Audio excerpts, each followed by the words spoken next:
দেশের রয়্যাল বেঙ্গল টাইগারের একমাত্র আবাসস্থল সুন্দরবন। বিশ্ব বাঘ দিবসকে সামনে রেখে এই বনের বাঘ নিয়ে আসার পাশাপাশি উদ্বেগও বাড়ছে। কারণ সর্বশেষ ক্যামেরা ট্র্যাপিং জরিপে সুন্দরবনের বাংলাদেশ অংশে বাঘের সংখ্যা দাঁড়িয়েছে ১২৫টিতে। ২০১৫ সালে এই সংখ্যা ছিল ১০৬, ২০১৮ সালে ছিল ১১৪ আর ২০২৪ সালের জরিপে তা বেড়ে হয়েছে ১২৫। সংখ্যা বাড়ার এই ধারা বন বিভাগের জন্য আশার খবর। সম্প্রতি সুন্দরবনের আন্দারমানিক ইকো ট্যুরিজম কেন্দ্র এলাকায় একটি বাঘকে ঘুরতে দেখা গেছে। বনের ওই এলাকায় ২০টি ট্র্যাপ ক্যামেরায় এক সপ্তাহের ছবি বিশ্লেষণ করে পৃথক ৩টি বাঘ শনাক্ত করেছে বন বিভাগ। বনকর্মী ও পর্যটকরা আগের চেয়ে বেশি বাঘ দেখার কথা বলছেন।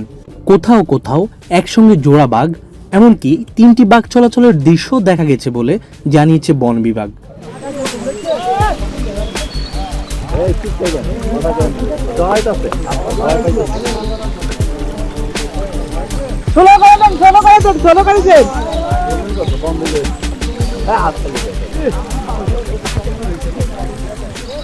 সুন্দরবন রক্ষা করতে হলে আমাদের সবেরই সচেতন হতে হবে এবং এটা রক্ষা করতে হবে। সুন্দরবন আমাদের ভবিষ্যতে যেন এই সুন্দরবনের ক্ষতি বাঘ, হরিণ, অন্য প্রাণী যেন ক্ষতি না হয়, এদিকে আমাদের সবাই সচেতন এবং রক্ষা করতে হবে। বিভিন্ন যে অংশ পাচার করার চেষ্টা করে, তো এদেরকে সবাই মিলে একযোগে প্রতিহত করতে হবে। যেরকম বন বিভাগ স্মার্ট প্যাট্রোলিংয়ের মাধ্যমে তারা জোরালো চেষ্টা করতেছে, পাশাপাশি সিপিজি আছে, বিটিএটি আছে এবং স্থানীয় যে ব্যক্তিবর্গ রয়েছে যারা সবাইকে একযোগে কাজ করে এটাকে যে থামাতে হবে। তবে এই আশার মধ্যেও উদ্বেগ বাড়ছে। বন বিভাগের তথ্য অনুযায়ী ২০০১ থেকে ২০২৫ সাল পর্যন্ত ২৫ বছরে সুন্দরবনে ৬১টি বাঘ প্রাণ হারিয়েছে। এর মধ্যে ২৬টি বাঘ মারা গেছে দুষ্কৃতীদের হাতে। লোকালয়ে জনতার হাতে মারা গেছে ১৪টি, স্বাভাবিকভাবে মারা গেছে ১৯টি, আর সিডর সহ অন্যান্য কারণে মারা গেছে আরও ২টি বাঘ। এ সময় বাঘের চামড়া ও হাড়গোড় উদ্ধার করা হয়েছে। সুন্দরবনের বাঘের সামনে বড় হুমকি হিসেবে আছে চোরা শিকারী চক্র, জলবায়ু পরিবর্তন, দস্যুদের তৎপরতা, বনসম্পদের উপর মানুষের চাপ এবং নদীখাল ভরাট। বন্যপ্রাণী বিশেষজ্ঞরা বলছেন, সুন্দরবন না থাকলে বাঘ থাকবে না। তাই বাঘ রক্ষার লড়াই আসলে সুন্দরবন রক্ষার লড়াইও। সুন্দরবনের উপরে চাপ অনেক বেশি, শুধু বাঘেরই না, সুন্দরবনের নিজস্ব কিছু ঝুঁকি রয়েছে, জলবায়ু পরিবর্তনের কিছু ঝুঁকি রয়েছে। আবার বাঘের জন্যও কিন্তু সুন্দরবন খুব ভালো বাসস্থান না। সে যে সাংঘাতিকভাবে আরামে রয়েছে সেখানে তা নয়। আপনি সেখানে যে শ্বাসমূল রয়েছে সেখানে হাঁটতে তার কষ্ট হয়, শিকার ধরতেও অত ভালোভাবে সে পারে না। আবার লবণ পানি তারপরে ধরুন কখনো কখনো জলোচ্ছ্বাস হলে সেই ওই জায়গাটা ডুবে যায়। এটি বাঘের জন্য খুব সাংঘাতিক ভালো জায়গা না ওটা। এরপরেও বাঘ ওখানে টিকে আছে, এটি প্রমাণ করে যে বাংলাদেশ সরকার, বন বিভাগ, বাংলাদেশের মানুষ চেয়েছেন যে সুন্দরবনে বাঘ টিকে থাকুক এবং বন বিভাগের সক্ষমতা আরও বাড়ানো দরকার। কারণ আজকে আপনি যদি একজন ফরেস্টারের কথা ভাবেন, একজন ফরেস্টার খুব ভালোভাবে ইকুইপড হতে হবে। তার যে যা কিছু প্রয়োজন সেই প্রয়োজনীয় রসদ তার থাকতে হবে। এবং সুন্দরবনে যে আজকে যে চোরাগোপ্তা শিকারের যে ভয়াবহতা, আজকে আপনি যদি হরিণ শিকার তো একেবারে ঠেকানো যাচ্ছে না। এখন আমরা যেটা বলি যে বাঘ হত্যার চাইতে হরিণ হত্যা বাঘ সংরক্ষণের জন্য অনেক বেশি প্রয়োজনীয়। কারণ বাঘের খাবার না থাকলে তো বাঘ থাকবে না। আপনার গ্রামে কে বাঘ শিকার করেছে, কে হরিণ শিকার করেছেন, বা কে বিষ টোপ দিয়ে মাছ ধরছেন, এটি কিন্তু আপনি জানেন। আপনার অধিকার হচ্ছে যে এদেরকে প্রতিহত করা এবং এদেরকে বোঝানো যে এই কাজটি সুন্দরবনের জন্য হুমকি, আমার জন্য হুমকি, আগামী প্রজন্মের জন্য হুমকি। অতএব সুন্দরবন যদি টিকে না থাকে, বিশ্বাস করুন সুন্দরবনের আশেপাশের মানুষগুলো, সুন্দরবন না থাকলে বাংলাদেশও টিকে থাকবে না। বন বিভাগ বলছে, আগের চেয়ে সুন্দরবনে বাঘ এখন বেশি নিরাপদ। বাঘ ও হরিণ রক্ষায় নিয়মিত টহল, পায়ে হেঁটে বন তল্লাশি এবং ড্রোন ব্যবহার করা হচ্ছে। গত ১ বছরে বাঘ ও হরিণ শিকারের জন্য পেতে রাখা বিপুল পরিমাণে ট্র্যাপ উদ্ধার করা হয়েছে। ৭০ জন হরিণ শিকারীকে আটক করা হয়েছে। আরও ১৫০ জন চোরা শিকারীর তালিকা আইনশৃঙ্খলা বাহিনীর কাছে দেওয়া হয়েছে।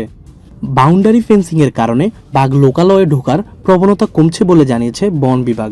রিসেন্টলি কিন্তু খুবই আমরা পাচ্ছি, মানে একসাথে বাঘ মায়ের সাথে 3টে বাচ্চা, প্রায় ম্যাচিউর বাঘ আমরা দেখতে পাচ্ছি, পর্যটকরা দেখতে পাচ্ছি, আমরা পুকুরে দেখতে পাচ্ছি বাঘ এসে পানি খাচ্ছে, আমাদের স্টাফরা কিন্তু ছবি তুলছে, পর্যটকরা ট্রেইলের উপরে পাচ্ছে, পাশে পাচ্ছে, খালে পাচ্ছে, গাছের উপরে পাচ্ছে।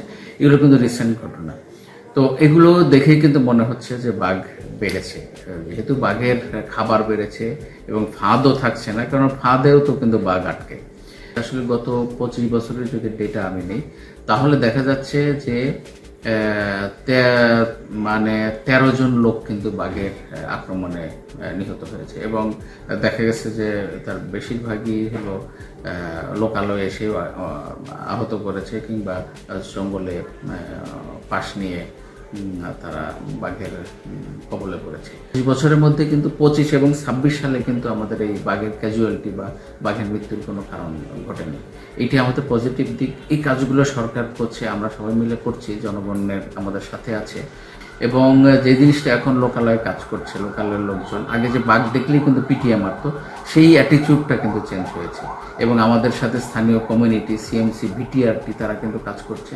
লোকালয়ে বাঘ আসলেই কিন্তু তারা কিন্তু বাঘটাকে নিরাপদে আমরা ফেরত পাঠাচ্ছি করি সুন্দরবন থেকে, যাতে কেউ হরিণ শিকার করতে না পারে, বাঘ শিকার করতে না পারে, সেই জায়গাগুলো কিন্তু একটু জনগণকেও যেভাবে এগিয়ে আসতে হবে, আবার বনকর্মীদেরকেও তাদেরকে প্রচেষ্টা চালিয়ে যেতে হবে যাতে এই কাজগুলো সংগঠিত না হয়, যে হরিণের হাত দিয়ে হরিণ শিকার বা অন্য কোনো বন্যপ্রাণীর শিকার, এই কাজগুলো যেন না হয়।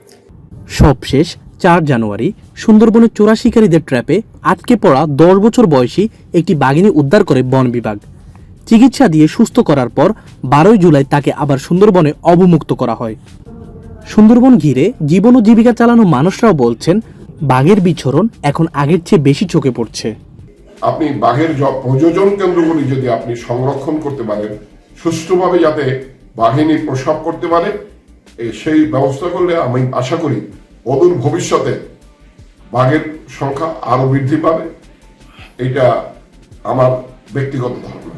ছোট ছোট ক্যানেলগুলায়, ছোট ছোট খালগুলায় কোনো লোক ঢুকতে না দেওয়া ভালো, কারণ তাতে বাঘ ডিস্টার্ব হয় এবং বাঘ সাধারণত নিরাপদ স্থানে থাকতে চায়, লোকালয়ে আসতে চায় না।